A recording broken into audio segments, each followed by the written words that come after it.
如果你面临两个选择 ：A. 直接得到100万美元 ；B. 你有50%的机会得到1亿美元，当然还有50%机会什么都没有。你选哪个？大多数人都会选择第一个，因为毫无风险、毫无悬念地得到100万，简直是天上掉馅饼，那还等什么？必须赶紧拿到手，以免夜长梦多。第二个，虽然1亿比100万更多，但是还有50%的可能你1分钱都得不到。与其什么都没有，不如拿那100万走人。选择100万的都是保守思维，也就是穷人思维。选择1亿的才是富人思维。现在我们来看看富人是怎么运转这个50%可能的1亿的，并使之产生巨大价值的。如果你以为他们就是脑子简单的去赌，那你就傻了。不，他们当然不会直接选择，直接赌就是穷人思维了。他们卖这个选择权。既然有50%的机会得到1亿美元，按这个概率，这个选择权的价值就是5000万美元。你害怕损失，但总有比你更有钱、更有冒险精神的人想要这个机会。于是你找到一个人，以1000万或者2000万卖掉这个5000万的选择权。这样一来，你都赚得比100万更多。如果你认识的富人不愿赌这么大，怎么办呢？你可以这样交易：我把这个价值5000万的选择权卖给你，但是首付100万美元。如果你中了1个亿，我要求再分成一半，你觉得怎么样？如此一来，你可以得到100美元，外加50%获得5000万的机会，比拿100万走人的人更值得。还有一种可能，也是我们最经常见到的，那就是把选择权切碎，碎成10万份或20万份，做成彩票发售。特等奖8888万美元，一等奖3名222万美元，二等奖10名33万美元。豪赌的穷人们立即趋之若鹜。穷人为实现自己的发财梦，会扎在这种小概率的事件中不挪窝，他们2块2块地花光积蓄，去给富人交钱，帮富人发更大的财，做更大的蛋糕。通过以上选择，我们可以看到人与人差的真的只是脑子啊。思维不同导致结局不同，结局不同导致命运不同。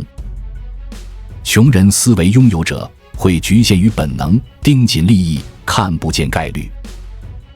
富人思维拥有者会跳出本能，看见利益，也看见概率，并看见这个概率背后更大的盈利可能，然后用他们的思维与行动使这个概率变现为财富。在生活中，我们可能不会面临100万与1亿的选择，但是在其他选择上，这个道理也是一样存在的。比如我曾经谈过的包养问题。如果你是一个女生，面临这个选择，给你100万块陪一个老男人3年，和自己用3年时间奋斗赚取50%可能性的1000万和50%可能性的0元，你应该跳脱于诱惑，选择后者。因为3年100万只是对你身体的估值，但一个人有价值的地方还有很多。你除了卖身体，还可以卖时间、卖服务，还可以卖技能、卖人脉、卖信息、卖稀缺性，这些都有可能为你带来利润。把握住这些概率权，你就会赚得比100万更多。再比如，你是一个父亲或母亲，现在手头有10万元，你可以用来买一辆低端的代步车，也可以买一架钢琴，并送对钢琴很感兴趣的孩子去上钢琴学校。前者是确定的好处，后者却有风险。你可能收获一个在钢琴上有所造诣的孩子，也有可能收获一个半途而废的人。选哪个？也应该是后者。因为送他去钢琴学校，他会感受到音乐之美，感受到父母的爱和信任，哪怕他缺乏才华，后来没有集中训练，也会传递给他另一个重要的观念：一、尊重自己的潜能，并尽你最大的能力去实践；二、跳脱于当下，着眼于未来，不用为小利益纠缠；三、风险是不可避免的，无论什么事都是一样，但如果你看准了，就投资。这就是富人的财富观的核心。拥有这种财富观的孩子，在未来不会混得太差。财经杂志有一个名记，采访过非常多牛逼的人，比如刘强东、张朝阳、李彦宏。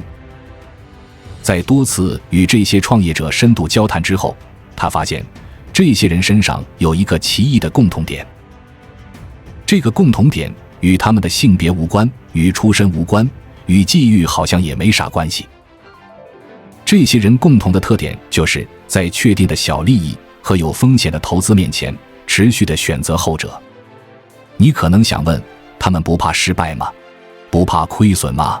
不怕打水漂吗？这些恐惧都是穷人的局限之处。拥有风险投资意识的人看世界，和我们普通人的角度不一样，他们是看概率权的。一个行业刚刚起步，许多人还不看好，但是他们通过有效而充足的信息，对行业的前途、创业者的素质、未来的市场风险进行精密计算，得到一个估值，才会推出一个审慎的投资计划。所以富人不是赌，他们是在计算。他们不是盲目，而是有相当大的把握。说到这里，想到2015年底时，有一个做投资的朋友对我说，我用1000万买断你账号10年的广告权，广告由我挑选，你写，平时你就正常更新就好了。2015年啊，我是多么籍籍无名。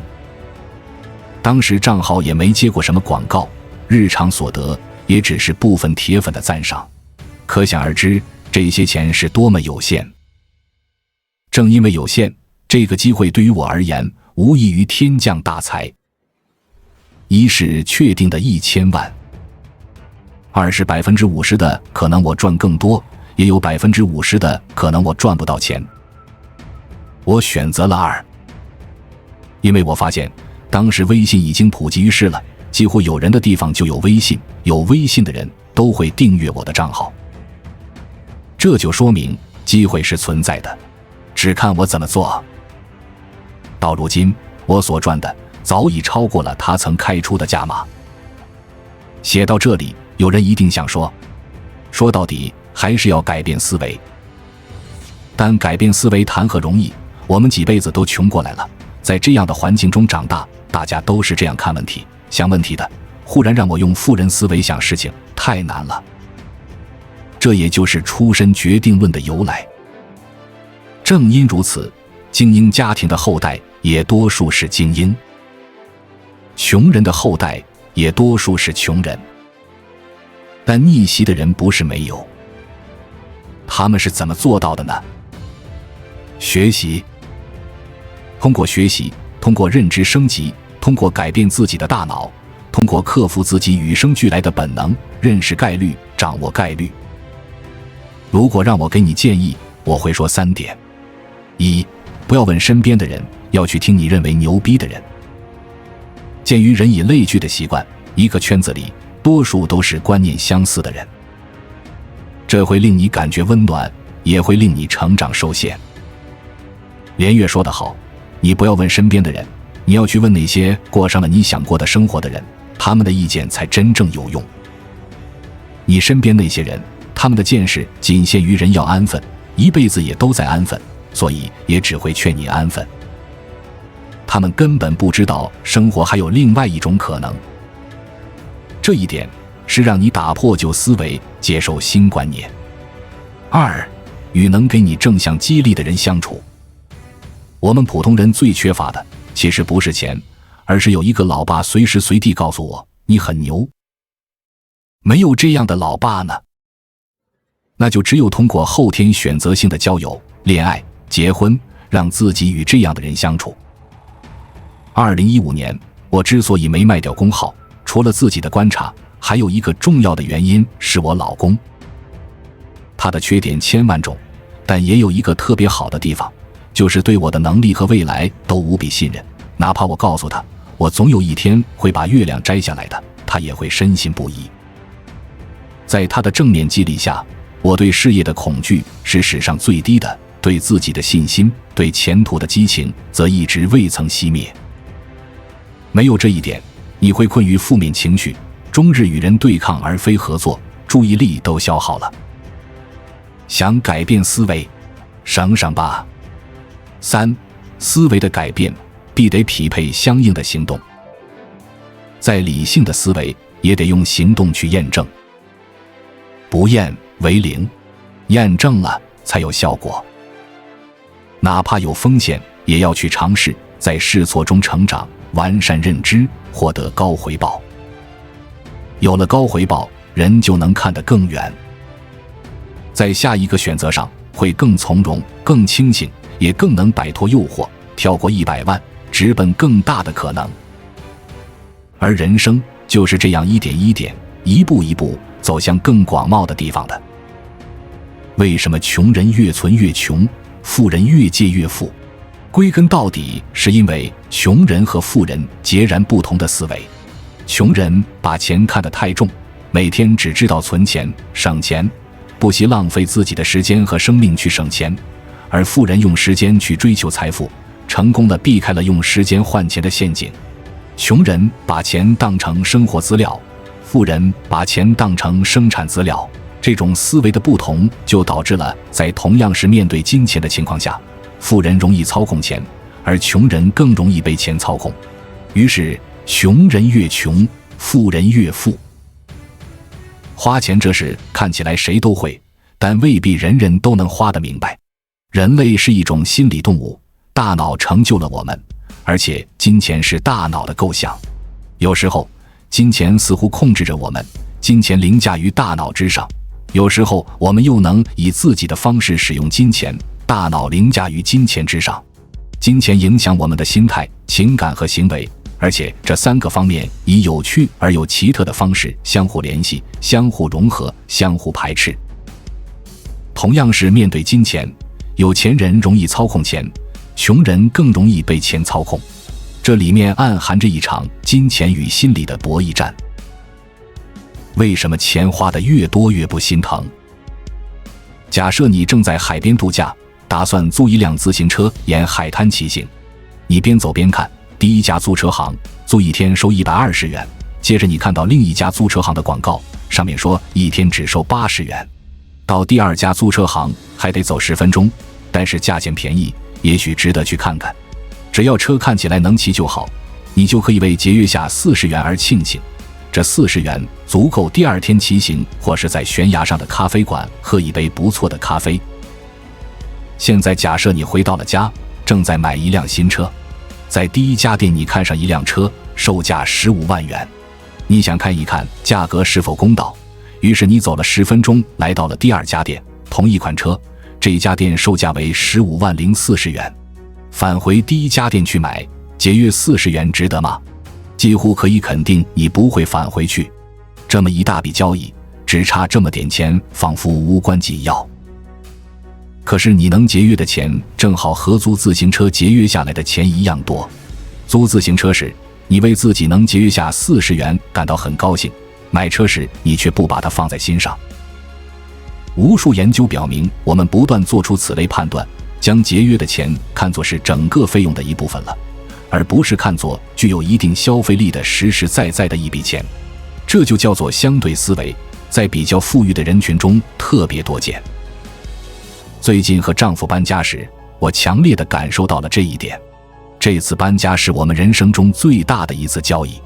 在伦敦买的房，价格高达几十万英镑，一笔巨大的投资，我们认真地进行了权衡。然而我们的行为跟研究结果完全一致，购物花费的越多，人们越有可能忽视相关费用。房子本身花了这么大一笔钱，在搬家等其他事项上，我们应该尽可能节约每一分钱。然而我们没有核实这次交易律师的收费是否合理，而是直接找的上次买房时聘请的律师。同样，在雇搬家公司时，我们采纳了一位朋友的意见，虽然他们不是最便宜的，但真的很好，使我们的生活也轻松了不少。几百英镑通常我们会很在意，但在买房子时就觉得无足轻重。当然并非每个人会这么不在意。印度经济学家塞德希尔·穆莱纳森问去流动厨房吃饭的穷人买家用电器时是否愿意为了节约$50走45分钟。他了解丹尼尔·卡内曼和阿莫斯·特沃斯基进行的那项著名研究，这项研究表明人们往往根据原价做出这类决定。在这种情况下，如果一件家电在减价前卖$100，那么50%的折扣就值得走这么长时间。如果商品的原价是$1000，走45分钟节约$50就不值得了。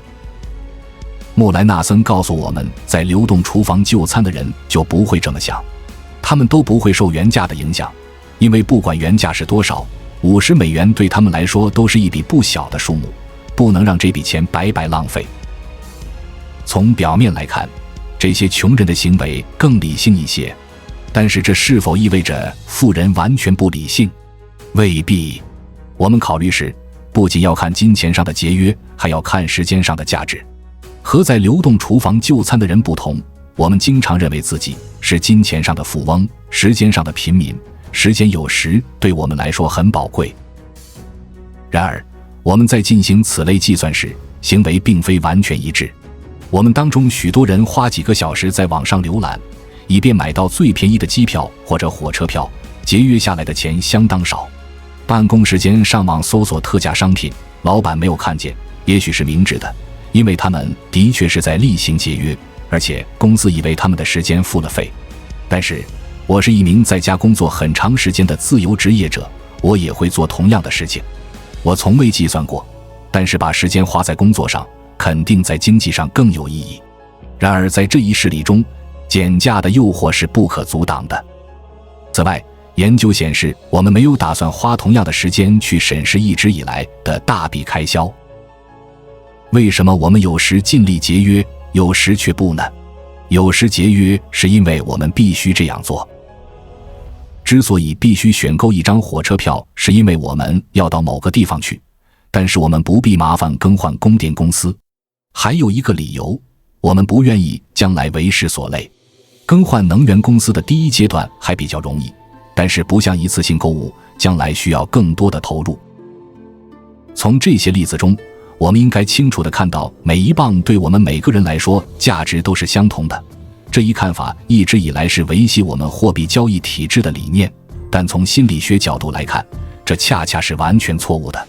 的确，所处的境况不同，一磅对于我们每个人来说价值是不同的，而且我们认为时间不同，手里的钱与花出去的钱也是不同的。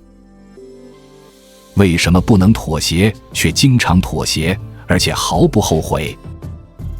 有一件事你应该清楚，那就是我们对于价格的判断有时是不合理的。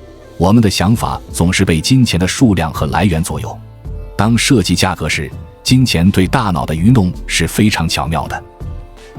假设你想去一家电子商店买一台笔记本电脑，走进店内，只见货柜上摆满了电脑，似乎有很大的选择余地，但仔细一看，只有3款电脑是你想要的。一款是白色的，亮光闪闪，设计经典，但价格远远超出了你的预算。第2款价格约为前一台的一半，但是说明书上说存储量较小，处理器也不够快，而且老实说，似乎有点太廉价了。第3款还是有一点贵，但是相对于第2款来说，设计简洁明了，储存量大。你会选择哪一款呢？当然是第3款，这是合理的选择。这款电脑不是价最高的，也不是价最低的。你是如何随意地做出这个决定的呢？研究表明，实际上这个决定并不是那么容易做出的。近来，店主在货物陈列方法上显得非常精明。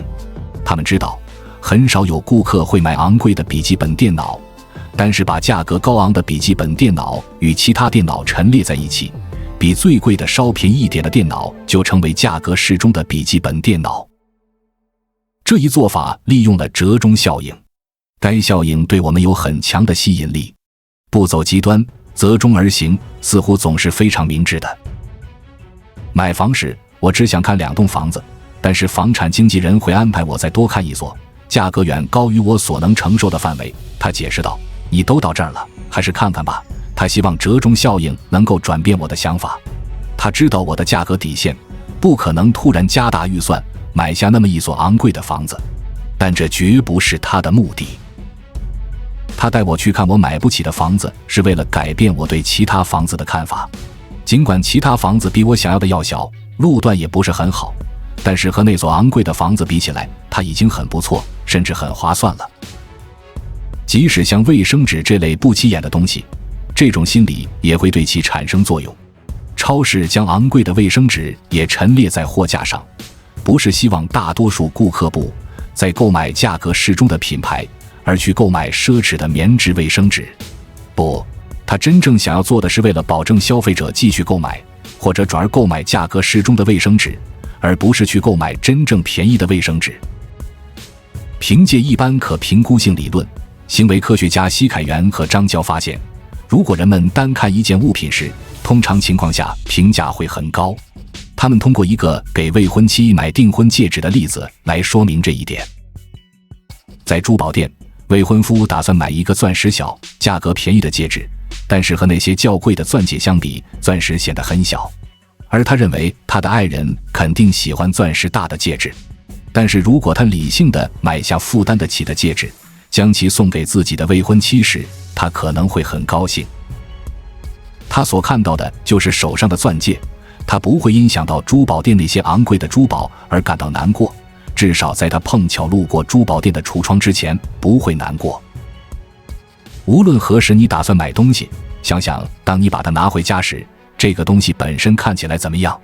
满足你需求的也许就是众多物品中那个最小最便宜的，但是那又如何呢？尽量忽略那些相似的产品，尤其是那些大的耀眼的产品。出门的时候，你并没有要买大的或者昂贵的东西的意图，走进商场的时候，你也不应该动摇。对金钱的担忧会使你智力下降。每年收获钱的日子，对印度泰米尔纳德邦的甘蔗种植户来说都是青黄不接的季节。每年的这个时候，他们只能借贷或典当物品来支付账单。2004年，又是在这种最艰难的时期，一组心理学家让500名蔗农做了一系列认知测试。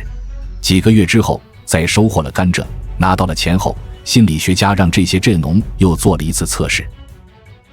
这些蔗农的日常饮食和生活方式在长达4个月的研究中基本不变，变的是他们对金钱的担忧。研究发现，对金钱的担忧会影响农民的认知能力。在收获之前没有钱时，他们的智商 IQ 分数比有了钱之后低9至10分，这就足够将他们的智商归到另一类，从智力超常到智力一般，或从智力一般到呆笨。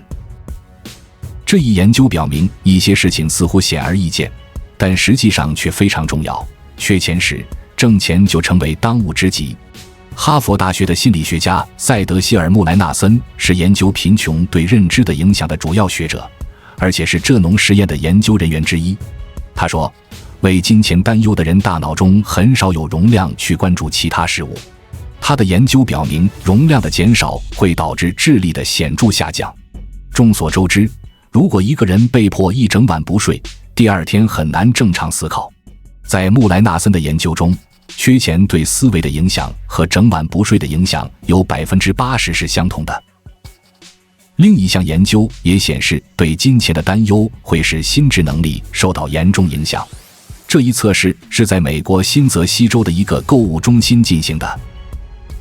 参与测试的人要假设一种情况，即他们修车需要支付$1500或这笔费用的1/10，也就是$150。参与者脑中有了这些账单后，要进行2项测试。第一项测试是一种智力测试，常用于心理学研究，被称为瑞文推理能力测试。它测试你的逻辑思维能力和问题解决能力，会让你看一系列以白色为背景的黑色图形，但图形之间有空缺。你的任务就是选一个你认为合适的图案填进去，使其符合逻辑。第二项测试中，电脑屏幕上会有指令以一定速度闪现出来，这些指示会告诉你以最快的速度按下键盘上的某个键，预测出下一个会出现什么是不可能的。所以这项测试能测出一个人的思考能力和反应速度。这个实验发现了什么呢？首先，人们在这2项测试中的表现显然不同。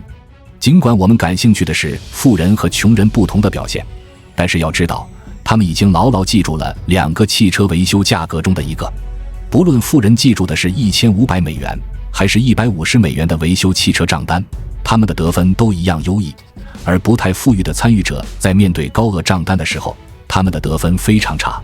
要知道，这并不是真实的账单，而只是假想的账单。即使没有真实的花费，对金钱的担忧对人们的认知能力影响依然很大。我们都有过度关注的问题，不是关注钱，就是关注其他事情。当我们缺乏某样东西时，如金钱、友情、健康，我们往往会过度关注这些缺失。例如，一个孤独的人可能会在社交媒体上特别关注他人的社交活动，一个尝试戒烟的人可能会在电影中格外注意到吸烟的场景，一个刚刚流产的女性可能会特别敏感于周围的怀孕消息。这些例子说明了一个重要的心理现象：我们的关注点往往会被我们缺少的东西所占据。特别是在金钱问题上，这种心理现象表现得尤为明显。缺乏金钱的人往往会对财务问题特别敏感，不断思考如何解决财务困境。然而，塞德希尔·穆莱纳森和普林斯顿大学的埃尔达·沙菲尔的研究表明，过度关注财务问题实际上会损害人们做出明智决策的能力，从而使他们难以摆脱财务困境。这种现象的根本原因在于，当我们的注意力被某个特定的焦虑或需求所占据时，我们的认知资源就会被消耗在对这些问题的持续关注上，而不是寻找解决问题的有效方法上。这就导致了一种恶性循环，越是关注我们所缺乏的，我们越是难以找到解决问题的方法。因此，要想打破这种模式，我们需要学会如何合理地分配我们的注意力，学会认识到并跳出这种过度关注的心理陷阱。通过转移焦点，开发新的兴趣和技能，以及建立支持性的社交网络，我们可以更有效地处理我们的问题，而不是让他们主宰我们的生活。这种心态的转变是富人思维的一部分，它不仅关系到财富的累积，还关系到我们对生活的整体态度和质量。今天我们探索了富人思维的深层含义，它不仅仅是关于金钱，而是一种关于机会、潜力和长期价值的深刻认知。